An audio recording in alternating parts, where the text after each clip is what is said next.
ब्रह्म से शिव बाबा पधारे, बोलते ध्वनियों। ब्रह्म से शिव बाबा पधारे, बोलते ध्वनियों। ब्रह्म मुख से मधुर वाणी, बोलते ध्वनियों। ब्रह्म से शिव बाबा पधारे, ओम ओम।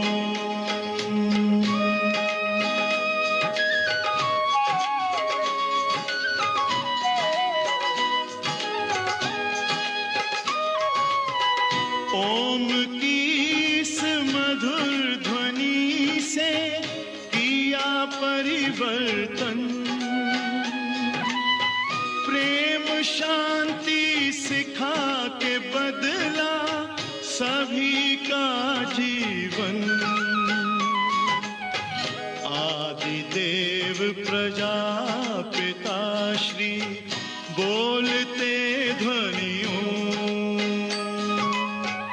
ब्रह्म मुख से मधुर वाणी, बोलते ध्वनियों। ब्रह्म से शिव बाबा पधारे, ओम ओम।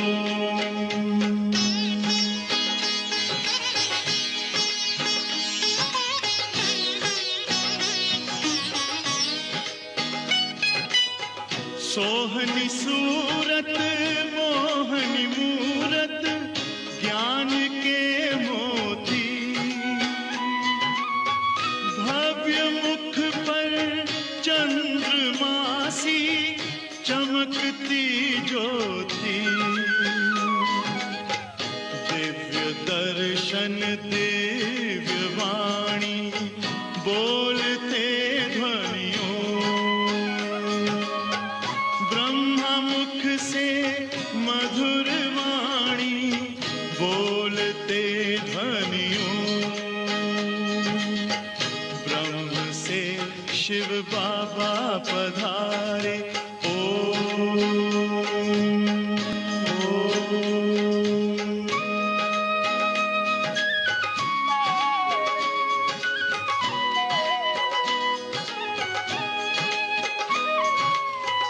विश्व में थी पाप की जब घटा छाई, तब विभूति आप जैसी धरती पे आई। एक तार में बंध के सारे, बोलते ध्वनियों। मुख से मधुर वाणी, बोलते ध्वनियों। ब्रह्म से शिव बाबा पधारे, बोलते ध्वनियों। ब्रह्म मुख से मधुर वाणी, बोलते ध्वनियों। ब्रह्म से शिव बाबा पधारे, ओम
ओम शांति।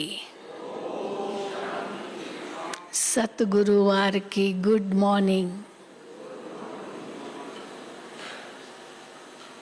सतगुरु शिव बाबा कहते हैं कि मैं ही आकर के अपना और अपनी रचना का परिचय देता हूँ।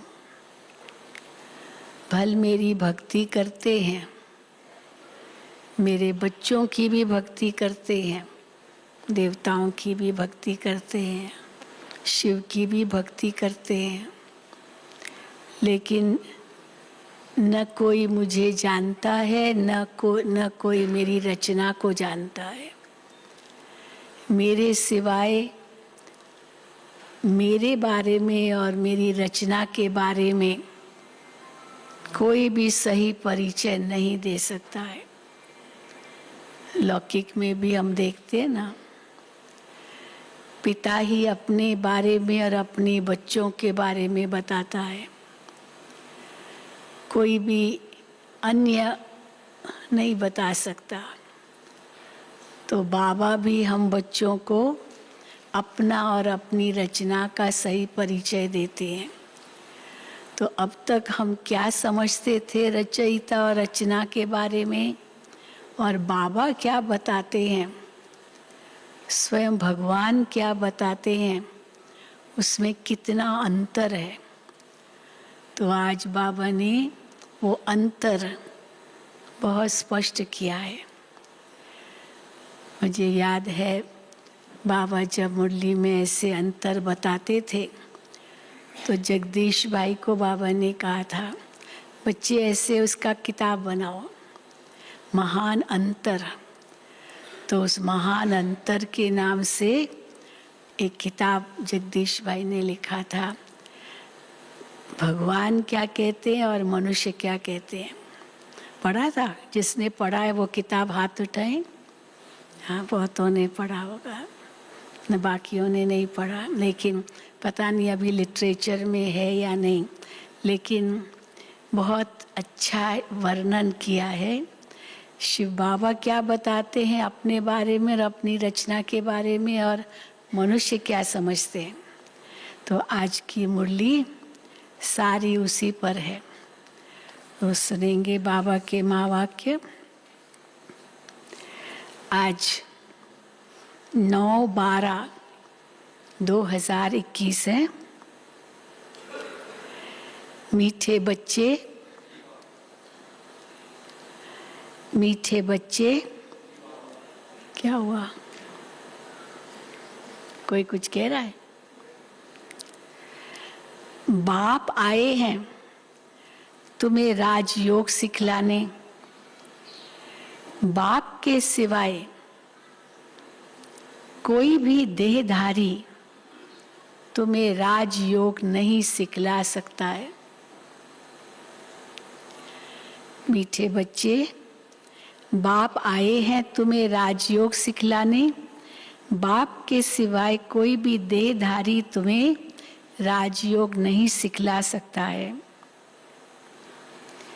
प्रश्न है, तीव्र भक्ति करने से कौन सी प्राप्ति होती है और कौन सी नहीं? नौधा भक्ति करते हैं ना, तो एक प्राप्ति तो उनको होती है ज़रूर, उनको साक्षात्कार तो हो ही जाता है अपने इष्ट का, जिसकी वो तीव्र भक्ति नौधा भक्ति करते हैं। लेकिन क्या नहीं होता वो भी बाबा बताते हैं। तो तीव्र भक्ति करने से कौन सी प्राप्ति होती है, कौन सी नहीं? उत्तर है, कोई तीव्र भक्ति करते हैं तो दीदार हो जाता है, साक्षात्कार हो जाता है अपने इष्ट का। बाकी सदगति तो किसी की होती नहीं, वो इष्ट उनकी सदगति तो नहीं करेगा। वापस कोई भी जाता नहीं। बाप के बिना वापस कोई भी ले नहीं जा सकता। तुम इस बने बनाए ड्रामा को जानते हो। तुम्हें आत्मा का यथार्थ ज्ञान है। आत्मा ही स्वर्गवासी और नरकवासी बनती है। ओम शांति। रूहानी बच्चों प्रति रूहानी बाप ने ओम शांति का अर्थ भी समझाया है। ओम को अहम अर्थात मैं भी कहा जाता है, क्योंकि भक्ति में तो कई अर्थ बताते हैं ओम के, बहुत अर्थ देते हैं, लेकिन सबसे सरल से सरल अर्थ है ओम का मैं। ओम वही मैं, तो वही मैं कौन हूँ? आत्मा हूँ। तो ओम को अहम अर्थात मैं भी कहा जाता है। मैं आत्मा, मेरा शरीर, तो दो चीजें हो गई। अहम आत्मा, मम शरीर। मम माना मेरा, तो अहम मैं आत्मा, मेरा शरीर, दो चीजें हैं। ये किसने कहा ओम शांति? आत्मा ने कहा ओम शांति, अर्थात शांति मेरा स्वधर्म है। आत्मा का निवास स्थान है शांति धाम अथवा परम धाम। वो है निराकारी दुनिया, ये है साकारी मनुष्यों की दुनिया। मनुष्य में आत्मा है और ये शरीर 5 तत्वों का बना हुआ है। आत्मा और शरीर दोनों को मिला के मनुष्य कहा जाता है। आत्मा अविनाशी है, वो कभी मरती नहीं। अब आत्मा का बाप कौन?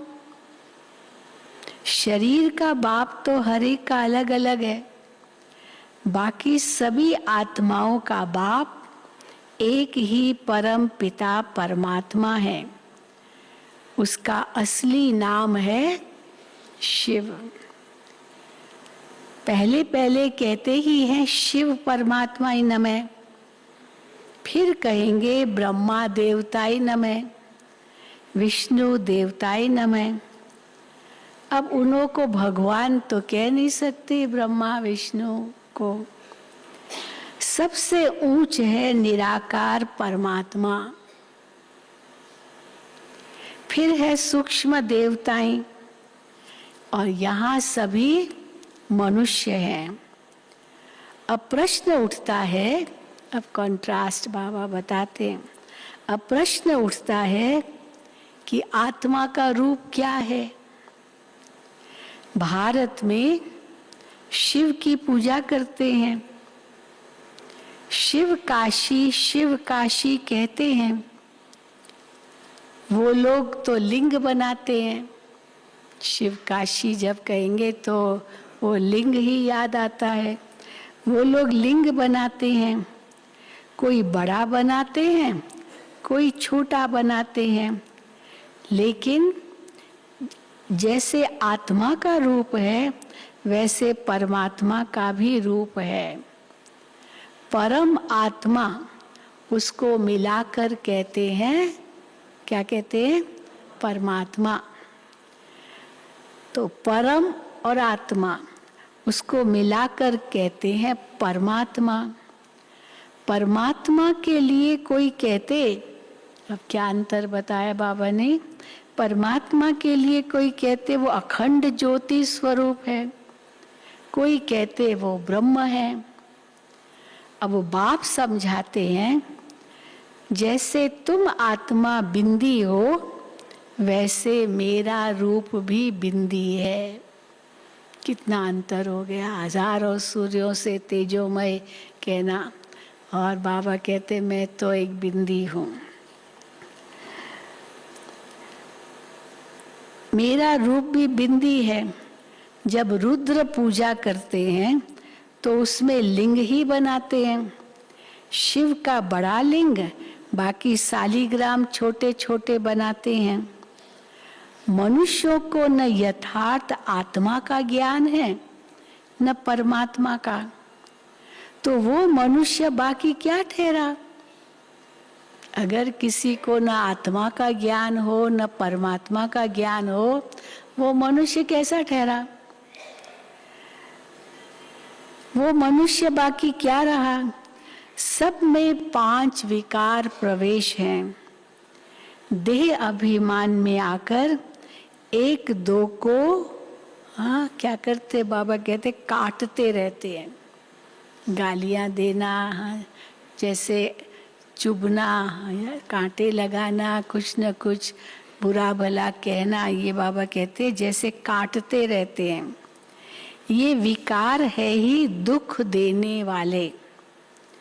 कोई मर गया तो दुख हुआ, ये भी कांटा लगा। एक तो मुख का कांटा, लेकिन जो परिस्थितियां आती है जीवन में, कितनी बातें आती है दुख की बातें, तो वो भी जैसे कांटा लगा, दुख तो होता है ना। तो ये भी कांटा लगा। कोई भी मनुष्य को न आत्मा का न परमात्मा का रियलाइजेशन है। बहुत बड़ी बात है ये। न आत्मा को जानते न परमात्मा को जानते। सूरत मनुष्य की, सीरत विकारी है, इसलिए कहा जाता है, विकारी सीरत होने के कारण कहा जाता है रावण संप्रदाय, क्योंकि यह है ही रावण राज्य। सब कहते भी हैं हमको राम राज्य चाहिए। जो चाहिए माना रावण राज्य है, तभी तो राम राज्य की इच्छा रखते ना। बाबा कहते हैं सब कहते भी हैं हमको राम राज्य चाहिए। गीता में भी अक्षर है रावण संप्रदाय, कौरव संप्रदाय, पांडव संप्रदाय और तीसरा यादव संप्रदाय। अभी तुम बच्चे राजयोग सीख रहे हो। राजयोग श्री कृष्ण तो सिखला न सके, वो है सतयुग का प्रिंस। महान अंतर ये भी एक हो गया। वो है सतयुग का प्रिंस, उनकी महिमा है सर्वगुण संपन्न, 16 कला संपूर्ण, संपूर्ण निर्विकारी, मर्यादा पुरुषोत्तम, अहिंसा परमो धर्म। कितनी अलग महिमा है शिव बाबा की भेंट में। हर एक का कर्तव्य, हर एक की महिमा अलग अलग है। अब प्रेसिडेंट का कर्तव्य अलग है, तो प्राइम मिनिस्टर का कर्तव्य अलग है। तो कर्तव्य अलग है तो महिमा भी अलग है। अभी ये तो ऊंचे ते ऊंचा बेहद का बाप है, इनके कर्तव्य को भी मनुष्य नहीं जानते। न उनके रूप को जानते, न उनके सच्चे गुणों को जानते, न उनके कर्तव्यों को जानते। अब मनुष्य ही तो जानेंगे ना, ईश्वर के कर्तव्यों को भी तो मनुष्य ही जानेंगे, जानवर थोड़ी जानेंगे। अब जानवरों को थोड़ी कोई परमात्मा की पहचान है या आत्मा की पहचान है, मनुष्य ही जानेंगे, जानवर थोड़ी जानेंगे। मनुष्य जब तमो प्रधान बन जाते हैं तो एक दो को गाली देते हैं, बहुत गालियां देते हैं ना। पिता भी अपने बच्चे को गाली देगा, बताते ना, पिता ने बच्चे को कहा चल गधा कहीं का, हाँ, तो बेटे ने कहा अच्छा ठीक है, मैं गधा हूं तो मेरा बाप कौन? तो अपने बाप ने ही बच्चे को कहा, तो जैसे खुद को भी गधा ही सिद्ध किया। क्या क्या बोलते रहते एक दो के लिए। मनुष्य जब तमो प्रधान बन जाते हैं तो एक दो को गाली देते हैं। ये है ही पुरानी दुनिया, कलयुग। इसको, इस कलयुगी पुरानी दुनिया को क्या कहते हैं? बाबा कहते हैं इसको कहा ही जाता है, इसको कहा ही जाता है नरक। अब इनसे और क्या बड़ा नाम देंगे, नरक। विशियस वर्ल्ड कहा जाता है। सतयुग को वाइसलेस वर्ल्ड कहा जाता है। आत्मा इन ऑर्गन्स द्वारा कहती है हमको राम राज्य चाहिए। तो हे पतित पावन बाप, आओ आकर के हमको पावन बनाओ, हमको शांति धाम सुख धाम में ले जाओ, तो बाप समझाते हैं ये तो दुख सुख का खेल बना हुआ है। मैं सुखधाम रचता हूँ, फिर दुखधाम बनता है, फिर मैं ले जाता हूँ घर, फिर सुखधाम में भेज देता हूँ। तो ये तो सुख दुख का खेल बना हुआ है। माया ते हारे हार, माया ते जीते जीत, माया जीते जगत जीत। जिसकी पूजा करते हैं उनके ऑक्यूपेशन को बिल्कुल ही नहीं जानते हैं। इसको क्या कहेंगे? जिनकी पूजा करते हैं उनके ऑक्यूपेशन को नहीं जानना, इसको और नाम क्या देंगे? इसको कहा जाता है अंधश्रद्धा या गुड़ियों की पूजा। श्रद्धा अच्छी चीज है, श्रद्धा, विश्वास, आस्था, ये बड़े सुंदर शब्द है। पर जहाँ अंध शब्द जुड़ गया, अंधविश्वास, अंध आस्था, अंधश्रद्धा, तो फिर ये तो दुर्गति में ले जाएगा। बाबा कहते हैं इसको कहा जाता है अंधश्रद्धा, अर्थात गुड़ियों की पूजा। जैसे बच्चे, छोटे छोटे बच्चे क्या करते हैं? गुड़िया बनाकर खेल पाल कर फिर तोड़ देते हैं। शिव परमात्मा ही नमः कहते हैं, परंतु अर्थ नहीं जानते हैं। तो जब यज्ञ रचते हैं तो शिवलिंग बनाएंगे, शालिग्राम बनाएंगे मिट्टी के, पूजा करेंगे, फिर तोड़ देंगे। देवियाँ बनाते हैं, पूजा करते हैं, फिर तोड़ देते हैं। तो बाबा कहते हैं शिव परमात्मा ही नमः कहते हैं, परंतु अर्थ नहीं जानते। शिव तो है ऊंचे ते ऊंचा बाप। ब्रह्मा को भी प्रजापिता कहते हैं। प्रजा माना मनुष्य सृष्टि। शिव है आत्माओं का बाप। सभी को दो बाप है। अब बाबा कैसे नयों को समझाना है ये अंतर, ये बताते बाबा। सभी को दो बाप हैं, परंतु सभी आत्माओं का बाप शिव है। उनको दुख हरता सुख करता कहा जाता है। कल्याणकारी भी कहते हैं। देवताओं की फिर महिमा गाते हैं, आप सर्वगुण संपन्न हो। तो दोनों की महिमा में भी कितना अंतर है, परमात्मा शिव की महिमा और देवताओं की महिमा में। फिर अपने लिए कहते हैं हम नीच पापी हैं, हमारे में कोई भी गुण नहीं है, बिल्कुल तुच्छ बुद्धि है।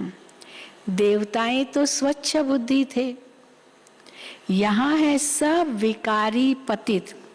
इसलिए कैसे सिद्ध होता है कि सब विकारी और पतित हैं? इसलिए गुरु करते। गुरु किस लिए करते? सदगति के लिए। इसका मतलब दुर्गति में है, तो दुर्गति माना पतित है, इसलिए गुरु करते हैं। गुरु वो जो सदगति करे। गुरु किया ही जाता है वानप्रस्थ में। वैसे छोटे बच्चों को थोड़ी गुरु कराएंगे, जवानी में भी नहीं करते। जब बूढ़े होते हैं समझते पता नहीं कभी मर जाए, तो गुरु कर लो तो सदगति होगी। तो गुरु किया जाता है वानप्रस्थ में। कहते हैं हम भगवान के पास जाना चाहते हैं। अब सतयुग में वानप्रस्थ अवस्था नहीं कही जाती है, ये शब्द नहीं होगा। न वानप्रस्थ अवस्था शब्द होगा, न संन्यास शब्द होगा। कोई सन्यासी वहाँ नहीं बनता, कोई भी वानप्रस्थी ऐसे नहीं कहलाता है। तो वानप्रस्थ अवस्था कहते नहीं है। वहाँ ये मालूम रहता है कि हमको एक शरीर छोड़ दूसरा लेना है। शरीर बूढ़ा हो गया वो तो पता है, लेकिन वो वानप्रस्थ, संन्यास, ये जो 4 आश्रम अभी माने जाते हैं वो तो उस रूप से तो नहीं है। तो बस अंत में उनको पता चलता है कि अभी हमको शरीर छोड़ना है, हमको एक शरीर छोड़ दूसरा लेना है। तो वो भी बाबा कहते हैं स्वेच्छा से लेते हैं, वो भी इच्छा मृत्यु है। ऐसे नहीं अचानक मृत्यु हो जाए, अचानक न मन न चित्त और अचानक एक्सीडेंट हो गया, मर गया, खत्म। तो बाबा कहते हैं यहाँ मनुष्य गुरु करते हैं मुक्ति में जाने के लिए, परंतु जाता कोई भी नहीं है। ये गुरु लोग तो सब भक्ति मार्ग के हैं, शास्त्र भी सब भक्ति मार्ग के हैं। ये बाप समझाते हैं। कौन समझा रहे? कोई मनुष्य नहीं समझा रहा कि ये सब भक्ति मार्ग के शास्त्र हैं। गुरु लोग भी सब भक्ति मार्ग के ही है। ये बाप समझाते हैं। बाप एक ही है, वही भगवान है। मनुष्य को भगवान कैसे कह सकते हैं? यहाँ तो सभी को भगवान कहते रहते हैं। बहुत है। अब उनको अगर कहें भी ना कि आप कैसे भगवान हो, हम कैसे भगवान हैं, तो कहते हम तो है भगवान, क्योंकि हम पवित्र रहते हैं, लेकिन तुम नहीं रहते हो इसलिए तुम अपने को कहलाते नहीं हो। कई ऐसे अलग अलग अपनी मंतव्य होते हैं। यहाँ तो सभी को भगवान कहते रहते हैं। साईं बाबा भी भगवान, हम भी भगवान, तुम भी भगवान। पत्थर भीतर सब में भगवान, यहाँ तक कह देते। तो पत्थर बुद्धि ठहरे ना, पत्थर भीतर में भगवान, तो पत्थर बुद्धि ठहरे। तुम भी पहले पत्थर बुद्धि नरकवासी थे, अभी तुम हो। अभी हम नहीं कहेंगे हम पत्थर बुद्धि नरकवासी, अभी हम क्या कहेंगे? अभी तुम हो संगम युगवासी। महिमा तो सारी संगम युग की ही है। पुरुषोत्तम मास मनाते हैं भक्ति मार्ग में, या तीसरे साल पुरुषोत्तम मास, अधिक मास ऐसे आता है, तो पुरुषोत्तम मास मनाते हैं। बहुत दान पुण्य करते हैं उस अधिक मास में। पुरुषोत्तम मास मनाते हैं ना, परंतु उसमें कोई उत्तम पुरुष थोड़ी बनते हैं। भले पुरुषोत्तम मास कहते हैं, लेकिन उत्तम पुरुष बन जाए, भले दान पुण्य करे, बहुत भक्ति करते हैं, परंतु उत्तम पुरुष तो बनते नहीं हैं। तुम अभी मनुष्य से देवता कितने उत्तम पुरुष बनते हो। तो बाप कहते हैं, मैं कल्प के संगम युगे भारत को पुरुषोत्तम बनाने आता हूँ। कल्प के संगम युगे भारत को पुरुषोत्तम बनाने आता हूँ। तो ये भी बच्चों को समझाया है, जैसे आत्मा बिंदी है, वैसे परम पिता परमात्मा भी बिंदी है। पहले आत्मा का परिचय देते हैं, फिर परमात्मा का परिचय देते हैं। तो आत्मा को समझने के बाद परमात्मा को समझना मुश्किल नहीं है, क्योंकि वो भी एक आत्मा है, लेकिन परम है, यही बताते हैं। जैसे आत्मा बिंदी है, वैसे परम पिता परमात्मा भी बिंदी है। कहते हैं, भ्रकुटी के बीच में चमकता अजब सितारा। आत्मा कितनी सूक्ष्म है, उनको बुद्धि से जाना जाता है, इन आँखों से देखा नहीं जा सकता। दिव्य दृष्टि से देख सकते हैं, जरूर देखते हैं, पर ये आंखें नहीं, क्योंकि ये तो प्राकृतिक आंखें है, चरम चक्षु है, और परमात्मा तो प्राकृतिक नहीं है। तो दिव्य दृष्टि से देख सकते हैं।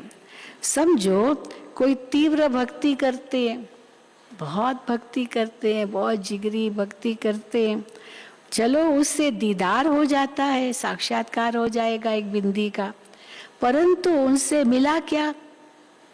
एक सेकंड का दीदार हुआ, साक्षात्कार हुआ, फिर ढूंढता रहेगा। यहाँ भी कई है, कहते बहन जी मुझे एक बार बिंदी दिखाई दी, बहुत अच्छी चमकती हुई, लेकिन फिर मैं कितना पुरुषार्थ करती हूँ, वो दिखाई नहीं देती है। इसका मतलब क्या हुआ? वो योग केवल एक सेकंड का हुआ, फिर तो वियोग ही वियोग है। वो कहाँ देखूं देखूं देखूं, आप ढूंढते रहते तो वियोग ही हुआ ना, योग थोड़ी हुआ। योग माना मिलन, तो देखना थोड़ी है, पर ये समझना है। तो बाबा कहते हैं, दिव्य दृष्टि से देख सकते हैं। समझो कोई तीव्र भक्ति करते हैं, उससे दीदार होता, परंतु उनसे मिला क्या? कुछ नहीं। दीदार से तो सदगति हो न सके। सदगति दाता, दुख हरता, सुख करता तो एक बाप ही है। ये दुनिया ही विकारी है। साक्षात्कार से कोई स्वर्ग में नहीं जाते। चलो साक्षात्कार कर भी दिया, पर इसका मतलब ये भी नहीं है कि वो कोई स्वर्ग में चला जाएगा या उसको मोक्ष मिलेगा, मुक्ति मिलेगी, कुछ भी नहीं। तो बाबा कहते साक्षात्कार से कोई स्वर्ग में नहीं जाते। शिव की भक्ति चलो की, दीदार हुआ, फिर क्या? वापस भी तो कोई नहीं जा सकता, न स्वर्ग में जा सकता है, न वापस कोई जा सकता है। दीदार हुआ तो क्या? वापिस तो बाप बिगर कोई ले नहीं जा सकता। ये है बना बनाया ड्रामा। कहते हैं बनी बनाई बन रही। जो बनी बनाई है वही बन रही है, कोई नई नहीं बन रही है। बनी बनाई बन रही, अब कुछ बननी नहीं। परंतु अर्थ जरा भी नहीं जानते। आत्मा का भी ज्ञान नहीं है। अब और क्या नहीं है आत्मा के बारे में ज्ञान?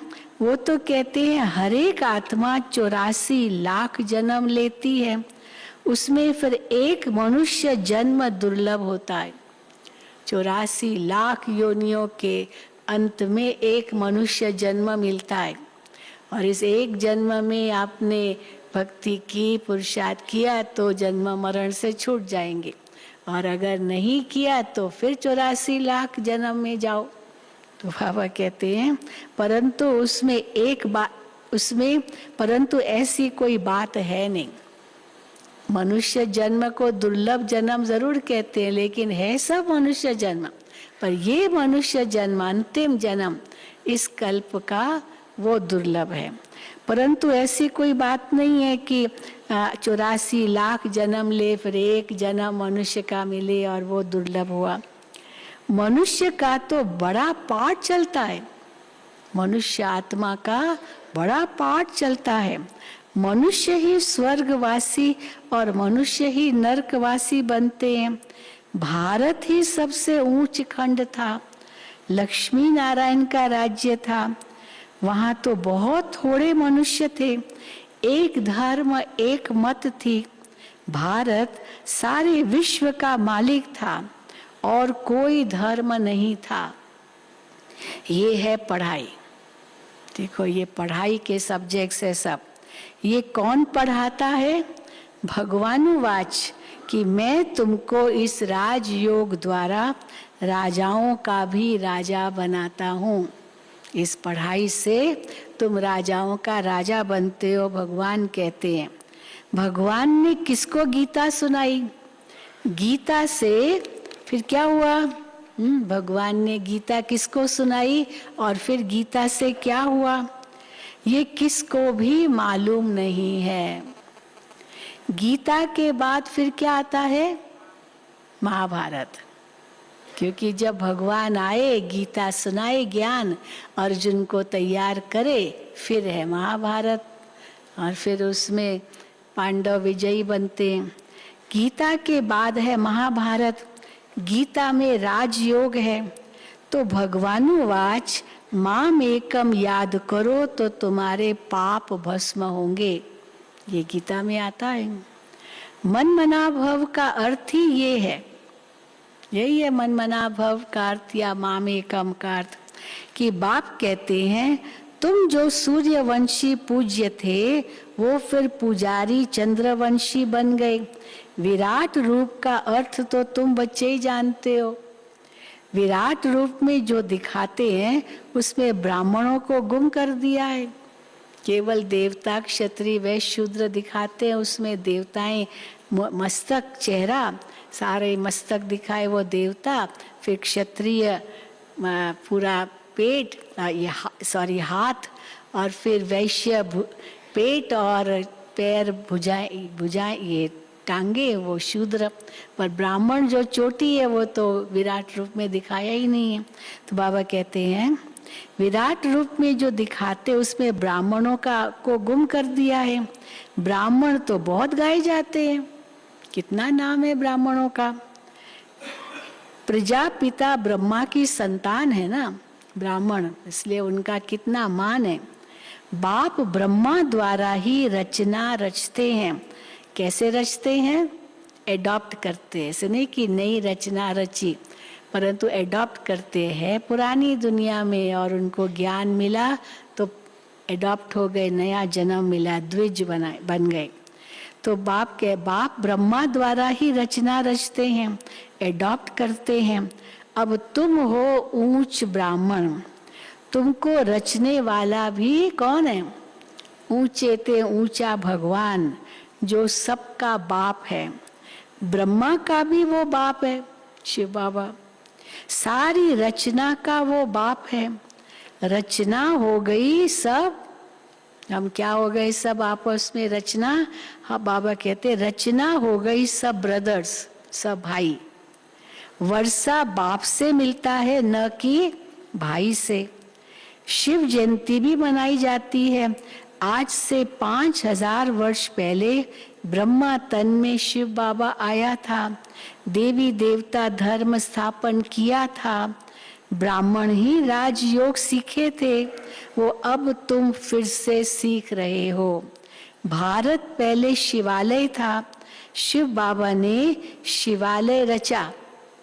कौन सा है शिवालय? स्वर्ग। तो शिवालय स्वर्ग रचा और भारतवासी ही स्वर्ग में राज्य करते थे। हाँ, नशा चढ़ता ना, हम ही राज्य करते थे। अब कहाँ राज्य करते हैं? अब कहाँ राज्य करते हैं? अब थोड़ी राज्य करते हैं। अब तो पतित दुनिया नरक है। ये कोई समझते नहीं कि हम तो नरकवासी हैं। कहते हैं फलाना मरा स्वर्गवासी हुआ, तो अपने को नरकवासी समझना चाहिए ना। तो बाप कहते हैं मैंने तुम बच्चों को स्वर्गवासी बनाया था। कितने साल पहले स्वर्गवासी बनाया था? हाँ, जिसको 5000 वर्ष हुए आपको स्वर्गवासी बनाया था बाबा ने। पहले तुम बहुत साहूकार थे, सारे विश्व के मालिक थे, तो ऐसा जरूर गॉड नहीं बनाया होगा ना। कोई मनुष्य थोड़ी बना सकता है विश्व का मालिक, तो जरूर ऐसा गॉड नहीं बनाया होगा। भगवानुवाच मैं तुमको राजाओं का राजा बनाता हूँ, तो जरूर राजाओं का राजा बनाता हूँ तो जरूर प्रजा भी तो बनेंगे ना।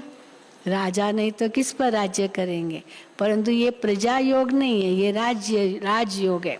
राजाओं का राजा बनने के लिए फिर कोई नहीं बनते हैं तो वो तो फिर प्रजा बनेंगे। तो जरूर राजा भी बनेंगे तो प्रजा भी बनेंगे। आधा कल्प है दिन स्वर्ग, आधा कल्प है रात नरक।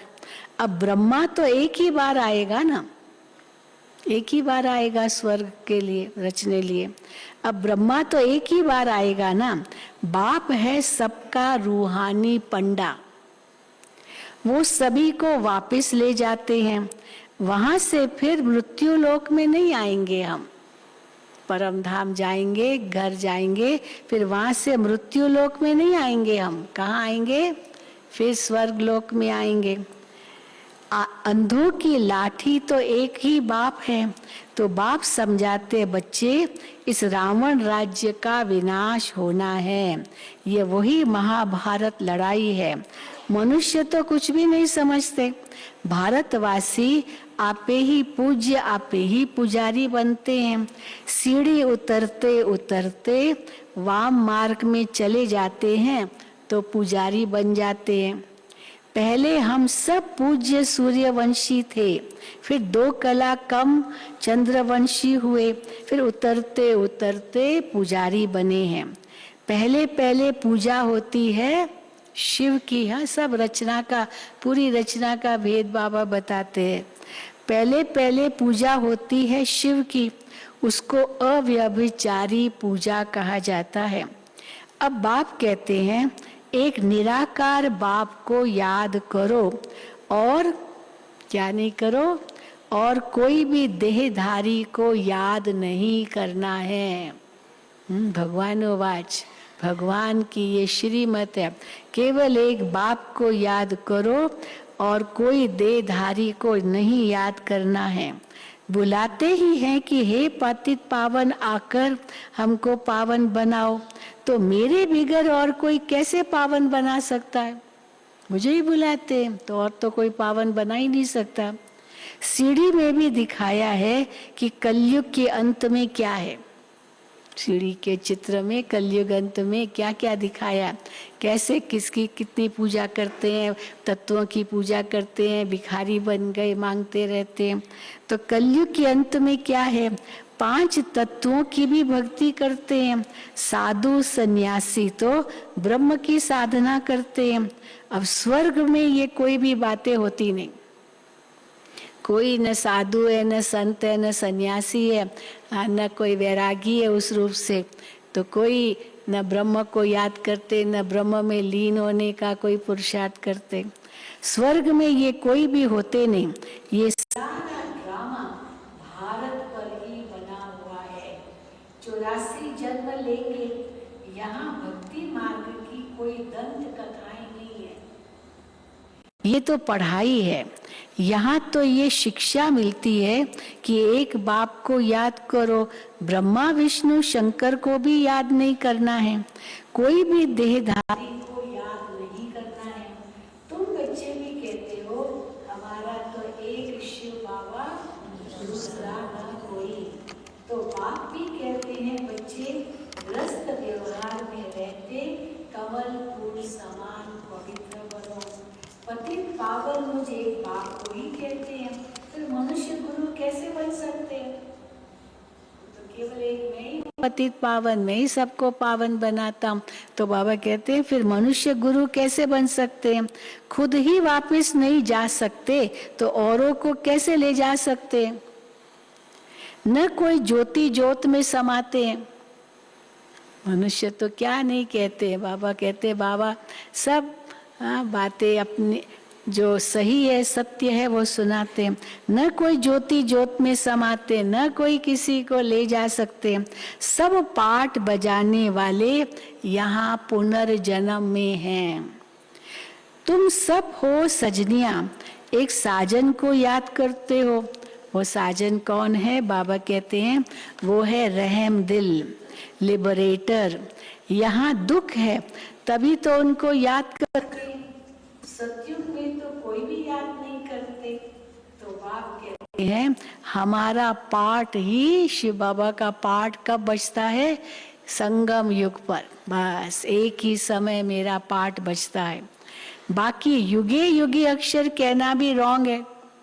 गीता में तो आता है युगे युगे आता हूँ, तो ये युगे युगे अक्षर कहना भी रॉन्ग हो गया। इस कल्याणकारी पुरुषोत्तम युग का किसको भी पता नहीं है। तो पहली मुख्य बात है बाप को जानना। नहीं तो बाप से वर्षा कैसे लेंगे? रचना से तो वर्षा मिल नहीं सकता। बाप ने ब्रह्मा द्वारा एडॉप्ट किया है। मनुष्य ये नहीं जानते कि इतनी बड़ी प्रजा कैसे पैदा की होगी। चलो ब्रह्मा द्वारा रचना हुई, इतनी बड़ी प्रजा कैसे पैदा की होगी? प्रजा पिता है ना, अब मुख से तो नहीं ऐसे कोई इतनी सारी दुनिया को रचा होगा। तो बाबा कहते प्रजा पिता है ना। सरस्वती माँ है या बेटी है ये भी नहीं जानते। ब्रह्मा की वो बेटी है, पर कहाँ तो पत्नी भी दिखा दिया, गायत्री भी दिखाए, गायत्री को भी दिखाए, सरस्वती भी दिखाए, पता नहीं क्या क्या। बाबा कहते कितना नाम बदनाम कर दिया है ब्रह्मा का भी। तो बाबा कहते हैं सरस्वती माँ है या बेटी है ये भी किसको पता नहीं है। माँ तो तुम्हारी गुप्त है, माँ तुम्हारी गुप्त है। कौन है हमारी माँ? गुप्त माँ है। माँ तो तुम्हारी गुप्त है। शिव बाबा ब्रह्मा द्वारा तुमको एडॉप्ट करते हैं। जब अब तुम हो राज ऋषि, ये ऋषि अक्षर पवित्रता की निशानी है। ऋषि अक्षर पवित्रता की निशानी है। सन्यासी है हठ योगी, वो तो राजयोग सिखला न सके। गीता भी जो सुनाते हैं वो भी भक्ति मार्ग की है। कितनी गीताएं बना दी है, कितनी टिप्पणियां लिख दी है, एक एक अलग अलग भाषा में, वो तो अलग बात, लेकिन उनके ऊपर टिप्पणियां अपना उनका अर्थ निकाल करके गीता के कितनी बन गई है। तो बाबा कहते कितनी गीताएं बना दी है। तो बाप कहते हैं बच्चे मैं संस्कृत में तो नहीं पढ़ाता हूँ, संस्कृत में शिव बाबा नहीं पढ़ाते हैं, न श्लोक आदि की बात है। तुमको तो राजयोग आकर के सिखलाता हूँ, जिस राजयोग से तुम पावन बन पावन दुनिया के मालिक बन जाते हो।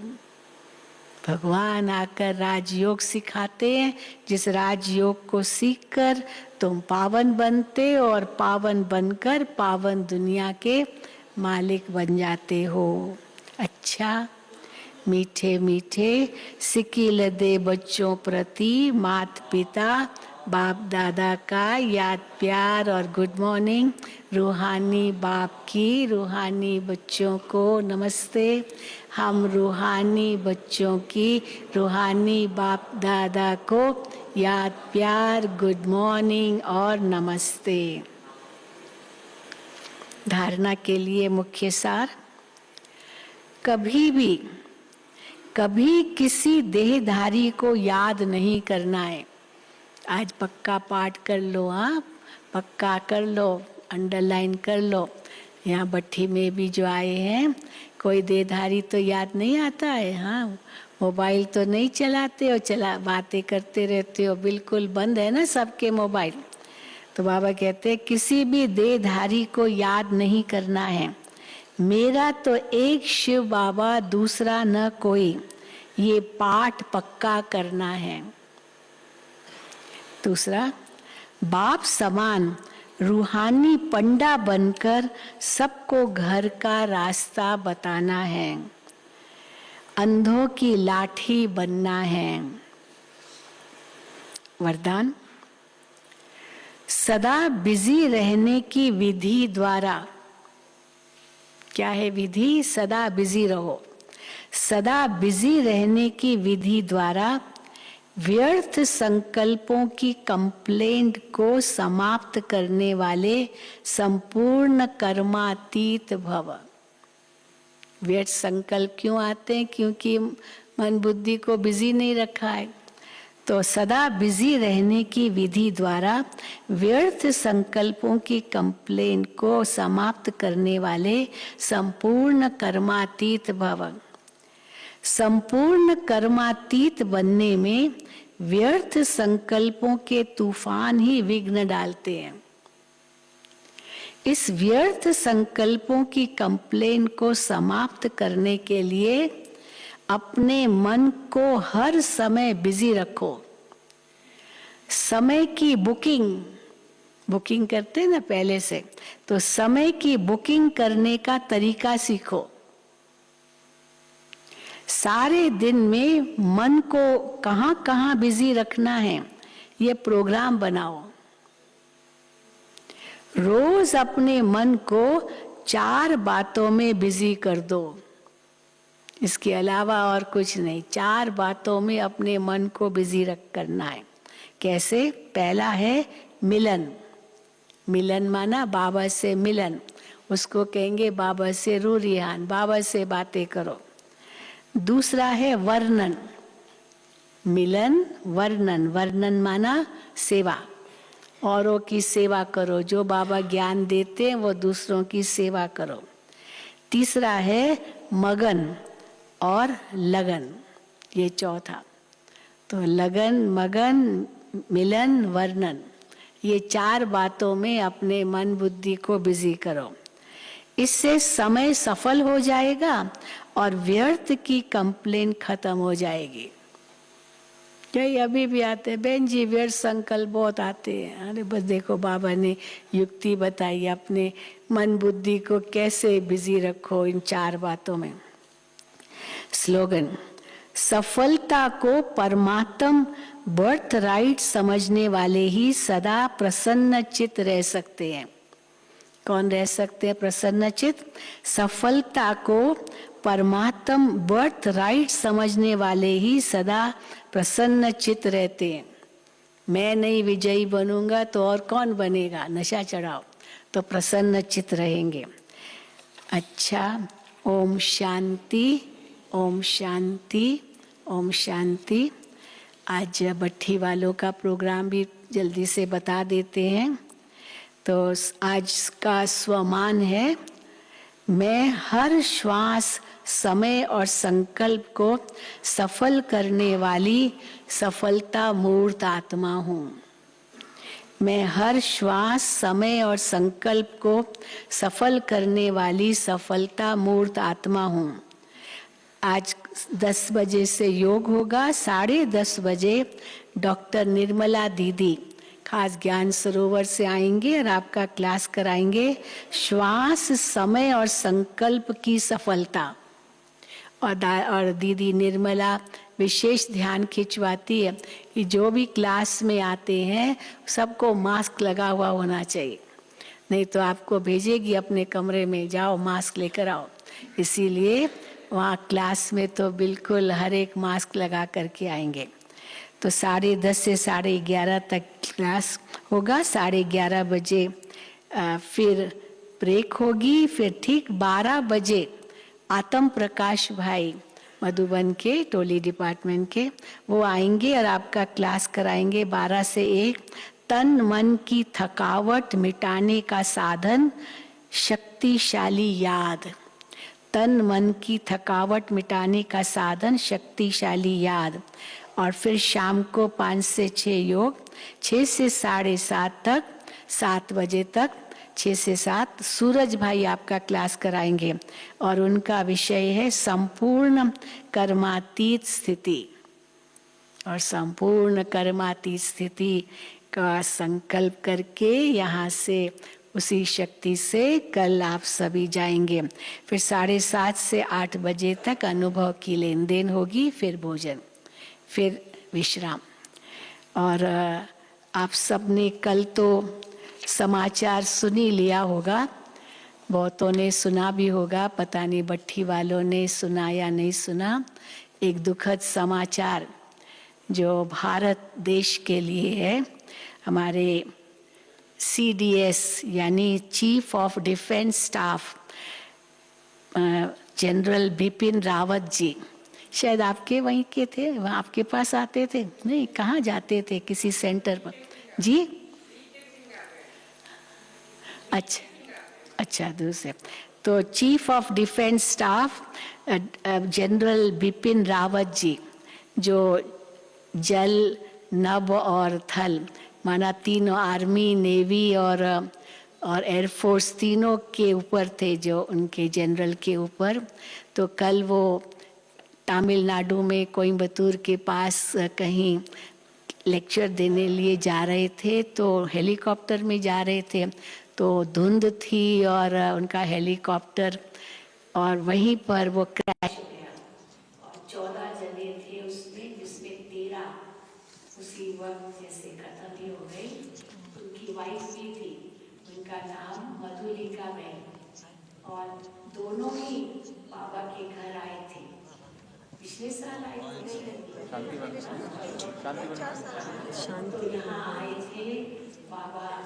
36 दिसंबर में गए थे, ज्ञान भी सुना। और केवल वही नहीं, उनके लौकिक पिता, उनके पिता को हम जानते थे। वो कुलाबा में, मुंबई में कुलाबा में आते रहे, क्योंकि नेवी यार्ड वहीं है, आर्मी एयरफोर्स सब वहीं है, तो वो आते थे सेंटर पर। तो इनकी तो कहते 4 पीढ़ियाँ वो सब मिलिट्री में थी। और इनकी जो पत्नी थी मधुलिका बहन, वो भी आई थी उनके साथ, तो वो भी तो साथ में थी हेलीकॉप्टर में। वो भी मर गई, वो भी शरीर छोड़ा। तो उनके भी परिवार में सब मिलिट्री में थे। उनकी 2 बेटियां हैं, वो बेटियां पता नहीं कहाँ थी।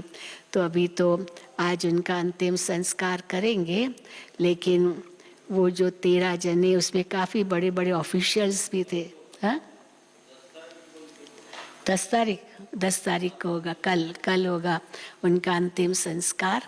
तो हम सभी उन सभी आत्माओं को श्रद्धांजलि अर्पित करेंगे। हम सभी 3 मिनट बाबा की याद में बैठेंगे और योगदान देंगे उन आत्माओं को, क्योंकि उनका भी बड़ा विशेष पार्ट था।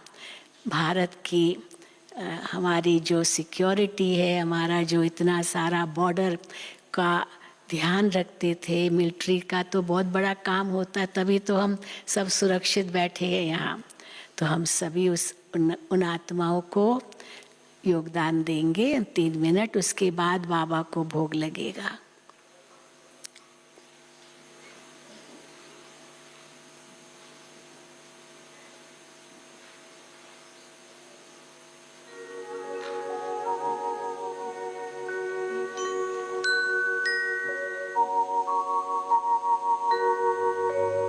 शांति के पथ पर चलो,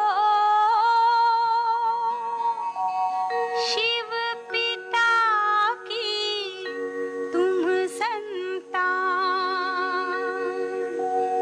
शांति है स्वधर्म तुम्हारा, घर तुम्हारा शांति धाम। शांति के पथ पर चलो, शिव पिता की तुम संतान।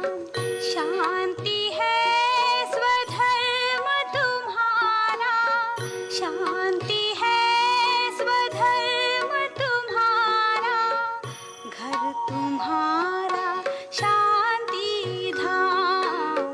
शांति के पथ पर चलो।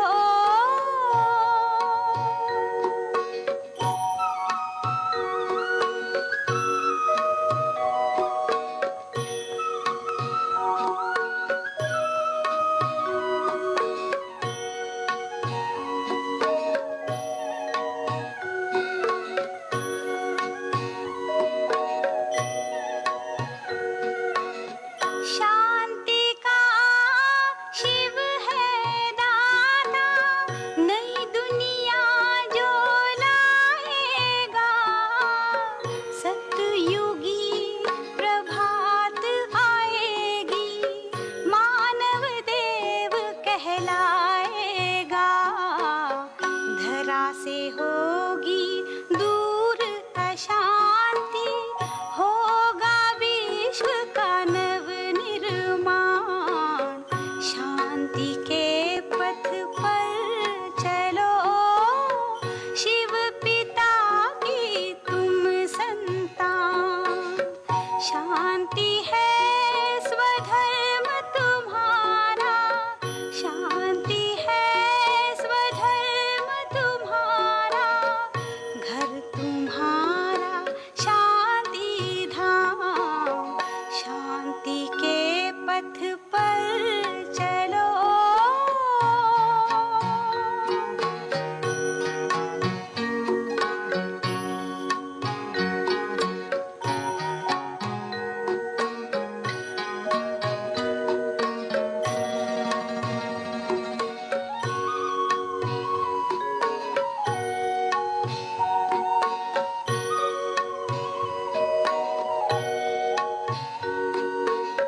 प्रेम शीतलता और सुख की शांति बहाए अमृत धार।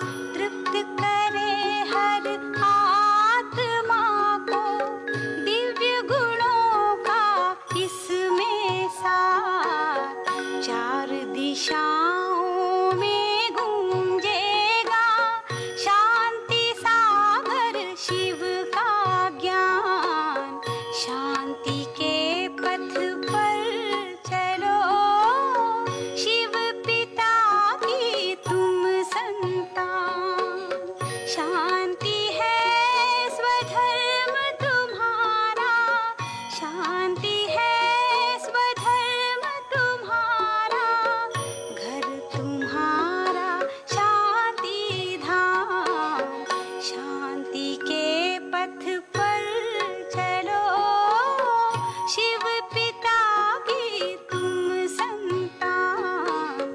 शांति के पथ पर चलो।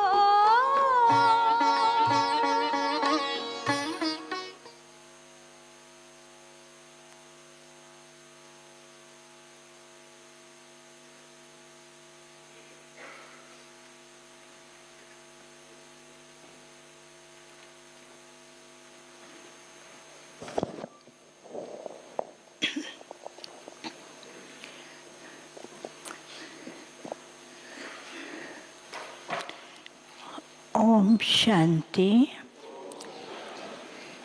आज सतगुरुवार है।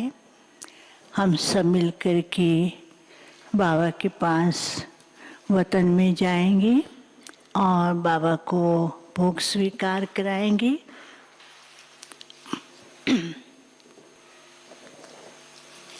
दरवाजा बंद करना।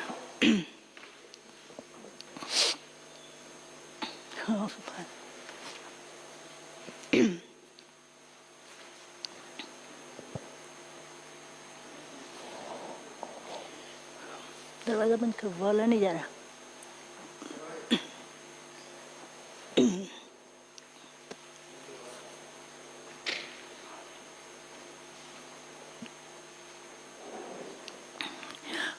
ओम शांति।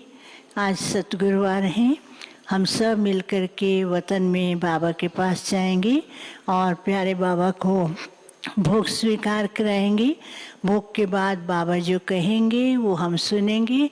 उसके बाद सभी भाई बहनों को अमृत टोली डिपार्टमेंट के पास मिलता है। यहाँ से संदेश के बाद टोली डिपार्टमेंट के पास जाएंगी, वहाँ पर ही आप सबको अमृत मिलेगा।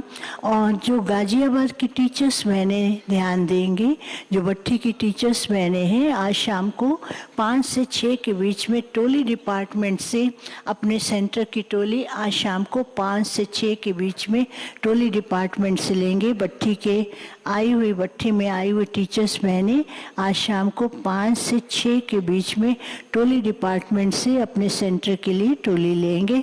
और अभी हम सब मिलकर के प्यारे बाबा के पास वतन में जाएंगे और बाबा को भोग स्वीकार कराएंगे। ओम शांति।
अंबर के उस पार मिले।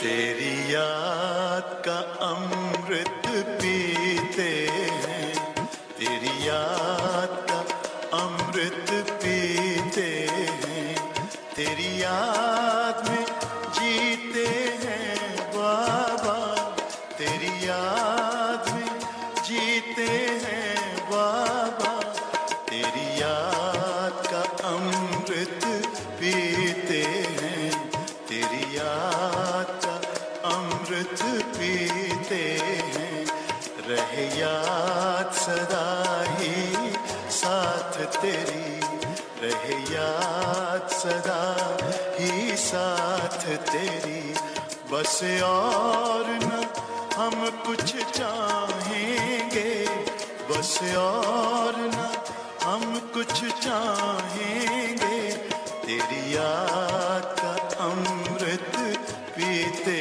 हैं, तेरी याद का अमृत पीते हैं।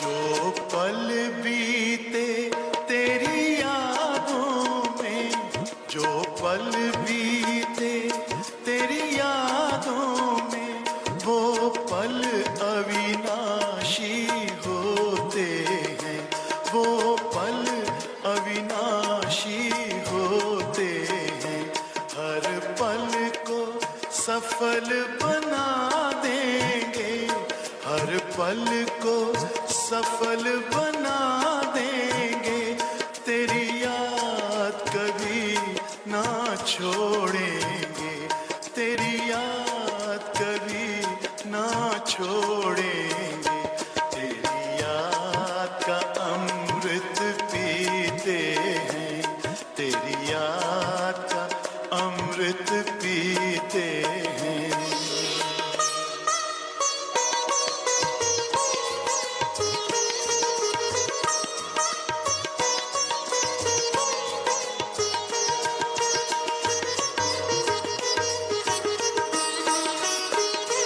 यूं ही आप रहो संग संग बाबा, यूं ही आप रहो संग संग बाबा, इस दुनिया के सुख पाने क्या, इस दुनिया के सुख पाने क्या, लहराते रहे तेरी यादों में, लहराते रहे तेरी यादों में, उन यादों में खो जाएंगे, उन यादों में खो जाएंगे, तेरी याद का अमृत पीते हैं, तेरी याद का अमृत पीते हैं, तेरी याद में जीते हैं बाबा, तेरी याद में जीते हैं बाबा, तेरी याद का अमृत पीते हैं, तेरी याद का अमृत पीते हैं, रहे याद सदा।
सतगुरुवार के दिन आप सबकी याद लेके जैसे ही मैं वतन में पहुंच,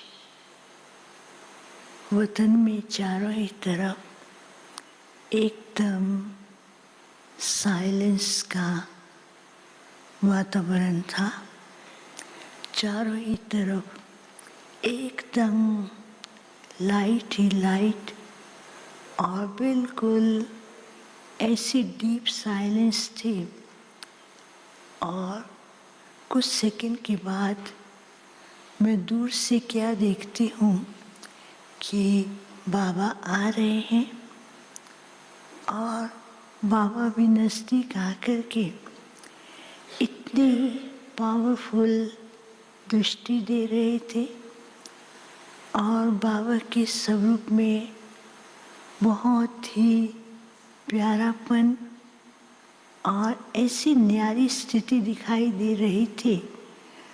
और कुछ सेकंड के लिए बाबा भी बहुत पावर से ही भरपूर कर रहे हैं और बाबा की दृष्टि के द्वारा सूक्ष्म वतन में चारों ही तरफ ऐसी लाइट निकल रही थी।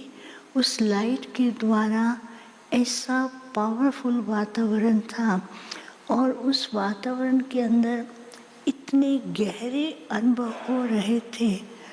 तो कुछ सेकंड के बाद बाबा ने कहा, बच्ची आज बाप कहाँ गए थे? तो मैं तो शांत थी, मैं उस स्वरूप को ही देख रही थी, वातावरण को। तो बाबा ने कहा, आज बाप जो है अपने साथ सेवा साथियों को, एडवांस पार्टी वालों को और विशेष जो विश्व परिवर्तन करने के निमित्त आधार मूर्त हैं, उनको लेकर के सारे विश्व का भ्रमण करने गए थे। तो बाबा ने क्या दिखाया कि आज विश्व के अंदर क्या क्या हो रहा है। एक तरफ तो बहुत भय, दूसरी तरफ अशांति का वातावरण, तीसरी तरफ ऐसी ऐसी अनहोनी घटनाएं घट रही हैं। तो बाबा ने कहा कि दुनिया वाले भी ऐसी अनहोनी घटनाओं को देखकर घबरा भी रहे हैं और उनके सामने कुछ क्लियर रास्ता नहीं है। और बाप के बच्चे जो हैं वो क्या कर रहे हैं, ऐसी अनहोनी घटनाओं को देख करके वो कुछ समय के लिए जैसे कि वैरागी बनते हैं। फिर उस वैराग की स्थिति के अंदर बच्चों के अंदर क्या देखा, एकदम ऐसी हालत कि जैसे कि अभी कुछ करें लेकिन वो टेम्परेरी ऐसी स्थिति बनाई हुई है जो कि एक सेकंड ऊपर और एक सेकंड नीचे की ओर आते हैं। तो बाबा ने कहा, आज बाप जो है सारे विश्व का भ्रमण लगाते हुए परिवर्तन की परिस्थितियाँ क्या होने वाली हैं उसके लिए बच्चों को विशेष ध्यान खिंचवा रहे थे। तो बाबा ने कहा, एक तो समय अपने इशारे पहले से दे रहा है। बाप ने पहले से ही बच्चों को बताया है कि अचानक कुछ भी हो सकता है, इसलिए बच्चों को अपनी स्थिति को ऐसा पावरफुल बनाना है कि अचानक आने वाली परिस्थिति में भी बच्चे एक रस रहे। फिर दूसरी बात बाबा कह रहे थे कि जब बाप और एडवांस पार्टी के रत्न चक्र लगा रहे थे उस समय विश्व की हालत को देखकर उन्हें बहुत तरस आ रहा था कि संसार की हालत दिन प्रतिदिन कैसे गिरते जा रही है और लोग कैसे अपने आप को संभालने की कोशिश कर रहे हैं। तो बाबा ने कहा, तरस के साथ साथ बच्चों को उनके ऊपर ऐसी जो तड़पती हुई आत्माएं हैं, उनके ऊपर ज्ञान की और योग की शीतल छींटें उनके ऊपर डालनी है। फिर तीसरी तरफ बाबा ने कहा, ये जो परिवर्तन का कार्य है, इसको और तीव्र गति बनाने के लिए बच्चों को अपनी स्थिति को एक रस बनाना है और उसके लिए बच्चों को विशेष ड्रामा के हर सीन को कल्याणकारी समझते हुए और साइलेंस की पावर का विशेष प्रयोग करें। तब जाकर के जो नई दुनिया आपकी है, वो नई दुनिया आपकी जल्दी ही आपके सामने आएगी। फिर कुछ समय के बाद बाबा जैसे ना एकदम साइलेंस में खड़े हो गए। फिर बाबा ने बहुत सारे बच्चों को इमर्ज किया और इमर्ज करते हुए बाबा बच्चों को दृष्टि भी दे रहे थे। दृष्टि के साथ साथ बाबा जैसे बच्चों को कह रहे थे, बच्चे अभी अलबेले नहीं बनो, समय चेतावनी दे रहा है और ये समय जो है बच्चों को मजबूत बनने के लिए बीच बीच में ऐसे सीन दिखा रहा है कि बच्चे अपनी स्थिति को मजबूत बनाएं। फिर जैसे बाबा देख रहे थे और देखते देखते बाबा की दृष्टि से हर एक के सामने एक लाइट का किरण पहुंचती है। उसमें एक स्टार था और उस स्टार के ऊपर लिखा हुआ था, विश्व कल्याणी साथ साथ महादानी बनो। तो बाबा ने कहा, विश्व कल्याणी के साथ साथ बच्चों को महादानी बनकर के विश्व को परिवर्तन करना है। फिर बाबा जैसे ना बच्चों को ऐसे दोनों तरफ बाहें पसार करके बहुत ऐसे स्नेह भी दे रहे थे। स्नेह के साथ साथ बाबा ने जैसे दोनों बाहें पसारी ना, तो उन बाहों में सब बच्चे आ रहे थे, लेकिन कुछ बच्चे बाहों से आ कर के फिर बाहर की ओर निकल जाते थे। तो बाबा ने कहा, देखो बच्चों को बाप सदा अपनी बाहों में समा कर रखता है। बाप सदा ये ध्यान रखता है कि बाहर की कोई भी परिस्थिति बच्चों के ऊपर अटैक न करे। बाप तो अपनी बाहों में दिल में समा के रखता है, लेकिन कुछ बच्चे ऐसे हैं अभी तक भी कई बातों को न समझने के कारण बाहर की बातों की ओर फिर अट्रैक्ट होते हैं। लेकिन सदा ये ध्यान रहे बच्चों का कि बाप की छत्र छाया में है और बाप के ही गोदी में है। तो परिस्थितियों को पार करने के लिए बाबा ध्यान खिंचवा रहे थे कि अपनी स्थिति को और मजबूत, शक्तिशाली, साइलेंस पावर और साथ साथ ये ध्यान रहे कि विश्व परिवर्तन के लिए कल्याण की भावना भी रखनी है और समय के इशारों को कैच करते हुए अपनी स्थिति को और मजबूत करते जाएं। फिर तो बाबा सबको बहुत स्नेह से दृष्टि भी दे रहे थे और दृष्टि से हर एक के पास वरदान भी पहुंच रहा था। बाबा ने कहा, बच्चे कई प्रकार के शुभ संकल्प लेकर बाप के पास सामने बैठे हैं, तो बाप भी उनके शुभ संकल्पों के लिए उन्हें स्नेह और शक्ति दे कर के आगे बढ़ने के लिए विशेष सहयोग दे रहे हैं। लेकिन बच्चों का काम है बाप के साथ क्लियर कनेक्शन रख के जो बाप का स्नेह और सहयोग मिल रहा है उसके द्वारा आगे बढ़ते रहे और अपने आप को संपन्नता की ओर ले जाएं। ऐसा कहते बाबा ने सबको याद दिया। फिर बाबा को भोग स्वीकार कराया और बाबा फिर दृष्टि देते हुए सबको बहुत स्नेह से याद दे रहे थे। सबको याद दिया। ओम शांति।